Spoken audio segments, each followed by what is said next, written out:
So we're going to read chapter 6, and this is from Eli. So they're on their way to get Amber, hopefully, from the psychologist. A few months ago, this would have been science fiction. We were living in Serenity 100% convinced it was the best place on earth. Even Malik, who complained about how boring it was just blustering when he talked about leaving one day. What little we knew about the outside world centered around the fact that we didn't want to go there.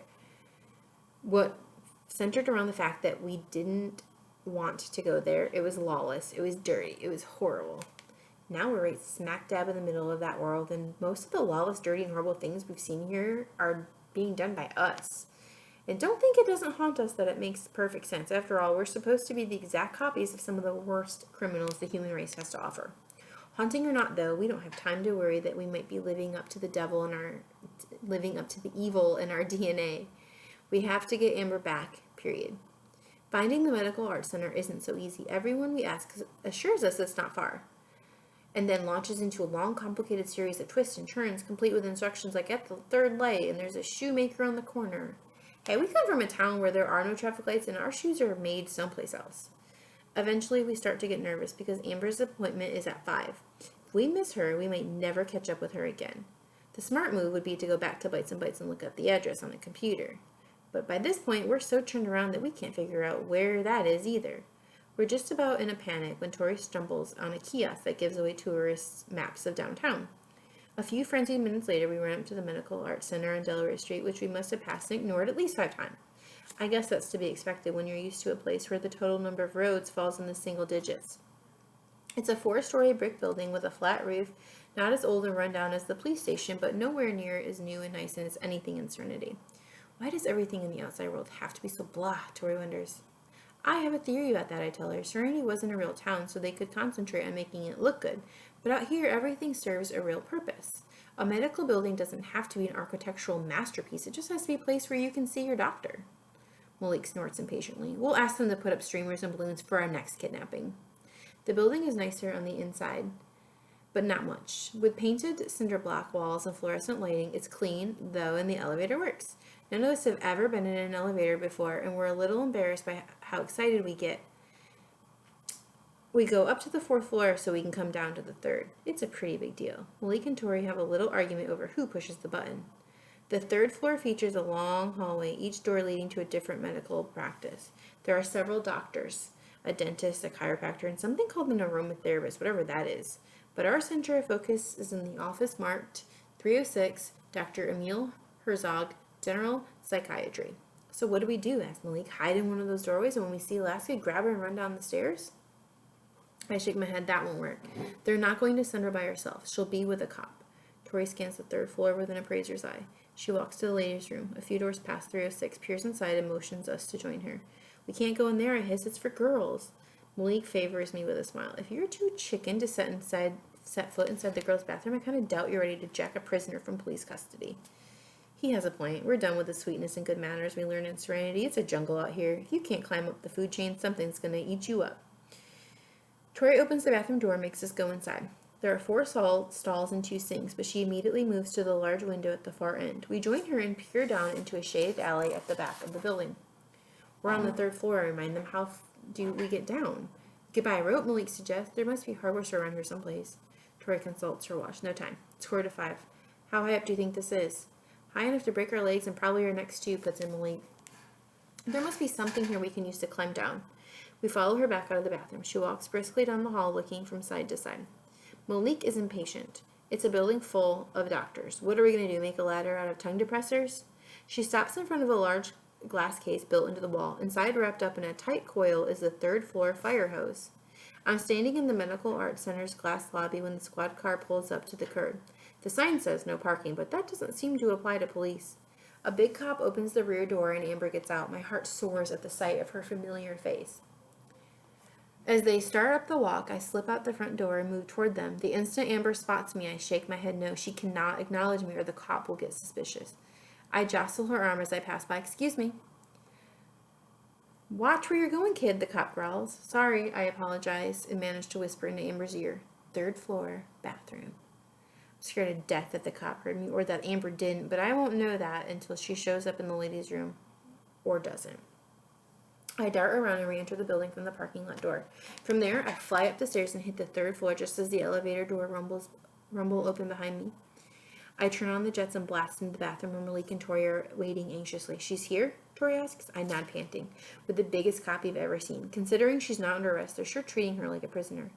Malik and I hide in 2 stalls, standing on the toilet seat so our feet won't show. If somebody else needs to use the bathroom before Amber gets here, the last thing we need is some lady screaming the 3rd floor down.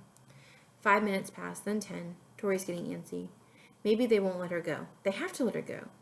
But what if she didn't receive my whispered message in the first place? Before I can express this to the others, I hear the door opening. A deep voice rumbles, "I'll wait outside."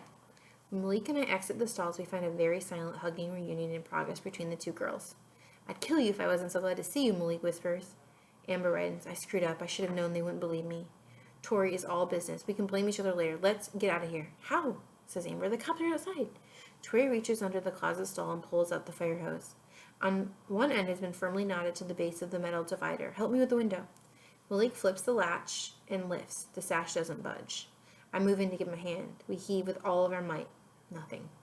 Amber examines the frame. It's painted shut. "We'll smash the window," Malik offers. "No," Amber hisses. "That cop will hear." Tori pulls a barrette out of her hair and begins to crack through the thick layer of dried paint with the metal clip. It works, but it's slow going. There's a rap at the bathroom door. "What's taking so long in there?" "You want details?" Amber shoots back. The knocking stops. Sweat forms on Tori's brow as she uses the barrette to saw all the way around the frame. At last, she steps back and Malik and I try again. The window resists for a moment and then rises in a shower of paint chips. Tori tosses the nozzle out the window and we watch the hose unroll down the side of the building. But instead of dropping all the way to the alley, the length plays out and the nozzle hangs there, 10 feet off the ground.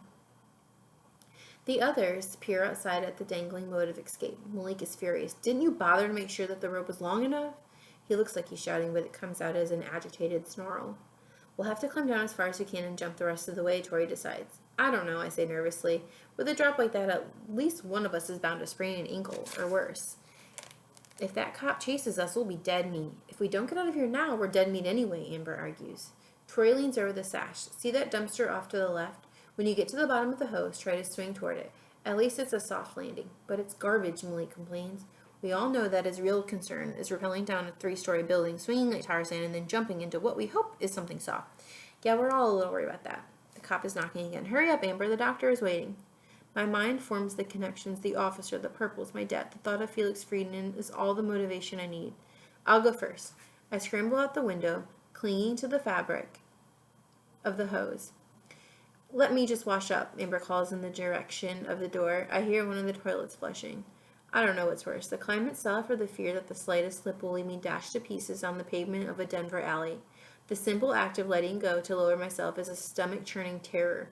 To make matters worse, every time I bounce back to the wall, the rough brick rips my knuckles to shreds.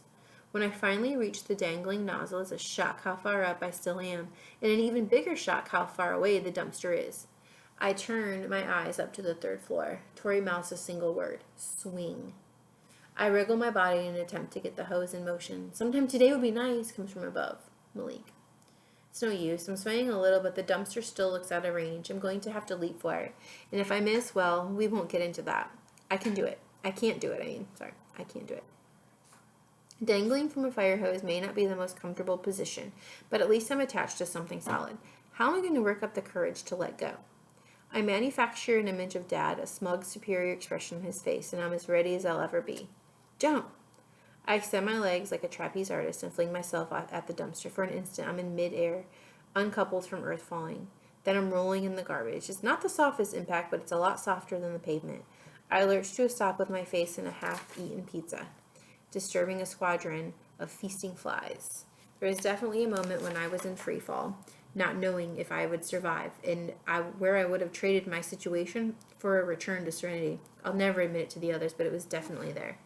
I get up battered but not broken to see Tori headed down the hose, moving with an ease and skill that I could never match. In no time at all, she's at the bottom, swinging like a pendulum out over the dumpster. She lands on her feet beside me, high above. Malik throws a leg out of the window and begins to descend. That means Amber will be last, probably because her police escort is getting antsy and needs to hear her voice through the door. "How's that cop?" I ask. "Mad," Tori's nervous and getting madder. The minute he doesn't hear Amber's voice anymore, he's going to barge into the bathroom and see the fire hose going out the window. We'll have to run for it. We should have a little head start while he leaves the building, but the minute he gets in his car, the advantage is all his. Malik is the strongest of us, but he's also carrying the most weight. He's climbing cautiously, his out closer to mine than Tori's. Why is he going so slow? Tori murmurs under her breath. Maybe he's afraid of breaking every bone in his body, I tell her. I know I was. And then he's crashing into the dumpster beside us, practically bowling us over, leaning flat in his face.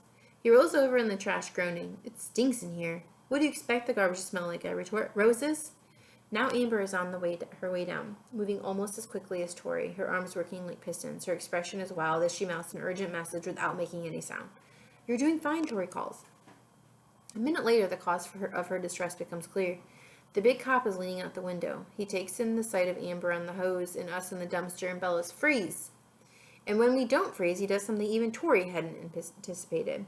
He grips ham-like hands on the fire hose and begins yanking Amber up. Panicking, she descends faster, but the cop is strong as an ox, and she actually starts to rise. Jump, yells Tori. Amber is petrified. It's too high. You better believe it's too high, but we can't let her be hauled back into custody. We'll catch you, I promise. Malik casts me a look that plainly says nobody's going to be able to catch anybody, but he's holding out his arms. For Amber, jumping is a bad option, but really, it's the only one there is. She's at least 20 feet up when she kicks toward us. The cop stops pulling. Don't do it, kid. It's too late. Amber, let's go. It's almost a swan dive. We scramble to guess the point of impact because she's going to snap her neck if we don't catch her. I have an awful flashback to my last sight of poor Hector clinging to the back of a cone truck right before it plunged off the road and down into the steep valley. Please don't let us lose anybody else. Despite her toughness, Amber is screaming all the way. We all know she'll be crushed like bugs if she lands on us, but she'll be crushed if we just let her drop. We reach up and suddenly she's there, coming down between us. We each get a hand on her before the force of her fall slams the four of us into the dumpster. Amber, Tori is frantic. Are you okay? I think so. Amber sits up in the trash, moving all over her limbs, taking stock of herself. I'm alive, croaks Malik, no thanks to Alaska. Kid, comes an anxious voice from above. It's the cop, and he's more worried than mad. It's a good news, bad news kind of thing. It's good that nobody's hurt, but then he disappears, which can only mean one thing. He's coming after us. Alright guys, that was the end of that chapter.